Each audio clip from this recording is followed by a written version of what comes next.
The haunted house, what they don't want you to know. There are houses that sit empty because they're old, houses that sit empty because they're forgotten, and then there are houses that sit empty because something inside refuses to leave. Tonight's story is about one of those houses, a place where shadows move on their own, where whispers echo through the halls, and where one family learned the hard way, some doors should never be opened. The house on Willow Creek Road. It was supposed to be a fresh start. Sarah and Jake Reynolds had just bought their first home, a charming Victorian at the edge of town. It needed work, sure, peeling paint, creaking floors, but the price was unbeatable. Too good to be true, and they'd soon find out why. The first sigh won. Things felt off.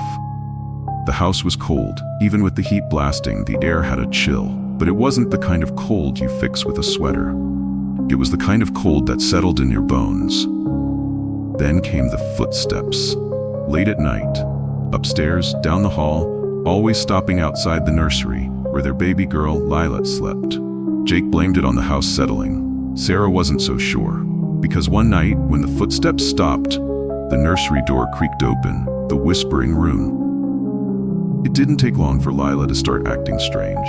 She'd laugh at nothing, stare at corners, waving like someone was standing there. But the worst part, she'd talk to the wall. One morning, Sarah asked, "Who are you talking to, sweetie?"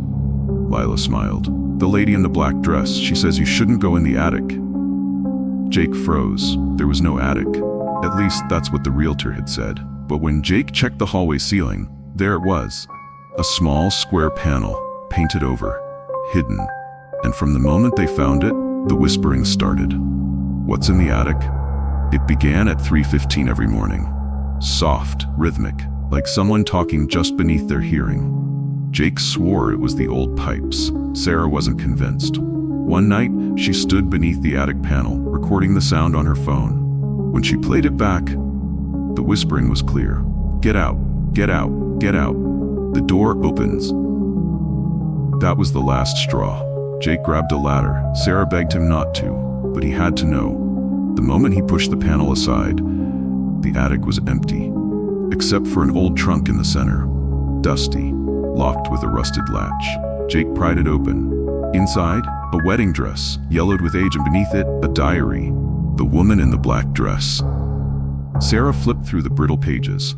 The diary belonged to Evelyn Moore, a woman who had lived in the house a century ago.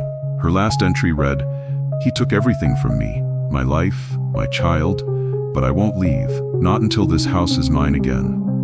That night, Lila woke up screaming. Sarah ran to her room and froze. Standing at the foot of the crib was a woman in a black dress, pale, hollow-eyed, and smiling, escape or not.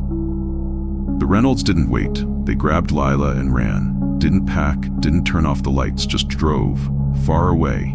They never went back. But when the movers arrived a week later, they found the house empty. No furniture, no clothes, just the crib and the diary sitting open in the middle of the floor.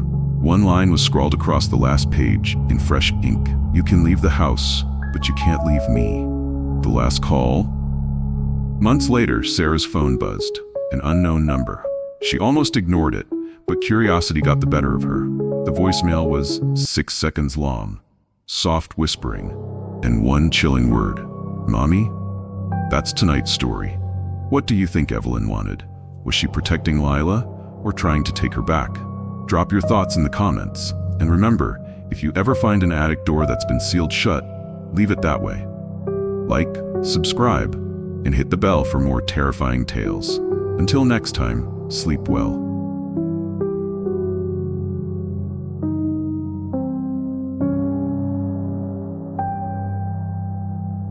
The terrifying house, the creepiest encounter ever. There are houses you walk past without a second thought, houses that look perfectly normal from the outside. But sometimes, the scariest places aren't the ones that look haunted. They're the ones hiding their secrets in plain sight. Tonight's story is about one of those houses, and what happened to the last person who dared to step inside. The for sale sign that should have stayed down. It was supposed to be a fresh start, Emma Hayes had just finalized her divorce. She needed a new place, somewhere quiet, somewhere cheap. And when she saw the little white house on Maplewood Drive, it seemed perfect. The sign out front read, "For sale as is, cash only." It didn't look abandoned, didn't look damaged, just empty, like it was waiting. Moving day, the first red flag. The realtor handed Emma the keys with a nervous smile. "Quick sale," Emma joked. The realtor hesitated. "Yeah, people don't usually stay long." Emma shrugged it off. She wasn't superstitious, but the moment she stepped inside, everything felt wrong. The house was small but cozy. Living room, kitchen, 2 bedrooms. But there was one room Emma didn't plan to use, the back bedroom. It was freezing. Even with the summer heat outside, the air inside that room felt like winter. She set up her things in the master bedroom instead. But that night, the door to the cold room creaked open by itself. Footsteps in the night. At first, Emma thought she was imagining things. The house settling, maybe. But the footsteps didn't sound like creaking wood. They sounded like bare feet on the floor. Slow, deliberate, walking from the cold room to her bedroom. Emma grabbed her phone and flipped on the flashlight. Nothing. The hallway was empty. But when she checked the camera feed from the cheap security system she'd installed, her heart stopped. Because at 2:37 a.m., the camera caught someone standing in the hallway.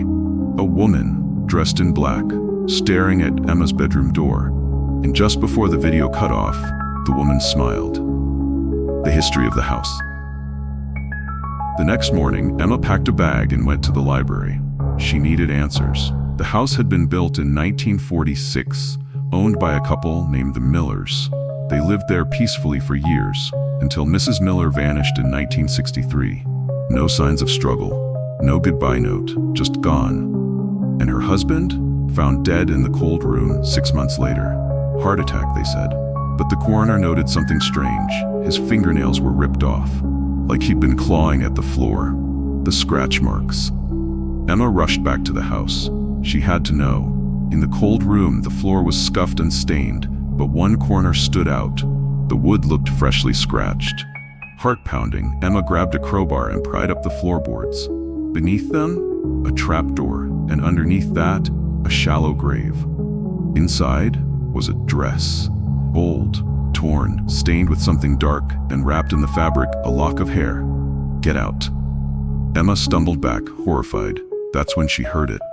A whisper, right next to her ear. "Get out." The cold air thickened, pressing down on her chest. She didn't wait, didn't grab her things, just ran. The house waits for the next one. Emma never went back. She sold the house for next to nothing, moved across the state, but sometimes, when she closes her eyes at night, she swears she hears it again. Footsteps, slow, deliberate, coming closer. Because some houses, they don't just hold memories, they hold grudges. That's tonight's story. Would you have stayed after the first night, or would you have run like Emma did? Let me know in the comments, and remember, if you ever see a for sale sign on a house that's too cheap to be true, there's probably a reason. Like, subscribe, and hit the bell for more chilling tales. Until next time, sleep well.